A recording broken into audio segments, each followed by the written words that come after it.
രശ്മി ചോദിച്ചത് ശരിയാണ്. കാരണം അതായത് നമ്മളുടെ ചിന്തയെ നമ്മുടെ ഗാഡ്ജറ്റിന് മനസ്സിലാക്കാൻ പറ്റുന്നുണ്ടോ എന്നുള്ളതാണ് അല്ലേ.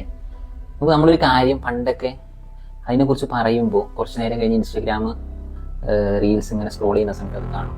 ഇപ്പോൾ ആളുകൾ പറയുന്നത് ഒരു കാര്യം ചിന്തിക്കുമ്പോഴേക്കും സാറേ അത് വന്നിട്ടുണ്ട്. അപ്പോൾ ഇതിൻ്റെ റിയാലിറ്റി എന്താണ്? ഇത് ടെക്നോളജിക്കലി ഇത് പോസിബിൾ ആണോ എന്നാണ് ആളുകൾ ചോദിക്കുന്നത്.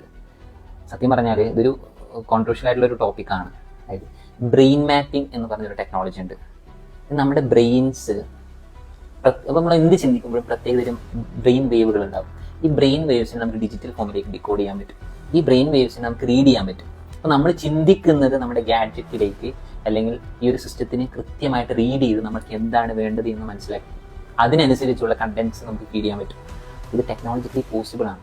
ബട്ട് ഇന്ന് നമ്മൾ വലിയ ചില കണ്ടുപിടുത്തങ്ങളൊന്നും പുറത്ത് വിട്ടിട്ടില്ല, അല്ലെങ്കിൽ അത് കണ്ടുപിടിച്ചിട്ടുണ്ട് എന്ന് ആളുകൾ അറിയിക്കില്ല. എന്തുകൊണ്ടാണ് ചോദിച്ചു കഴിഞ്ഞാൽ ആളുകൾ അത് പാനിക്കാവും, അല്ലെങ്കിൽ ആളുകൾ അതിനെതിരെ പ്രതിഷേധം ഉണ്ടാക്കും. സുഭാഷ് സാർ എന്തെങ്കിലും ചിന്തിക്കുമ്പോൾ ചിന്തിക്കുന്ന സാധനം തന്നെ ഒരു പക്ഷേ എന്ത് ചെയ്യാൻ പറ്റും, ഇന്നത്തെ ടെക്നോളജി യൂസ് ചെയ്ത് നമുക്ക് ഫീഡ്സ് ആയിട്ട് വരുത്താൻ പറ്റും. കാരണം നമ്മുടെ ബ്രെയിനിൽ നമ്മളൊരു കാര്യം ചിന്തിക്കുമ്പോൾ അതിൽ ഇലക്ട്രോമാഗ്നറ്റിക് വേവ്സ് എന്ത് ചെയ്യുന്നുണ്ട്, പുറത്ത് പോകുന്നുണ്ട്, ന്യൂറോൺസിലേക്ക് അത് എത്തുന്നുണ്ട്.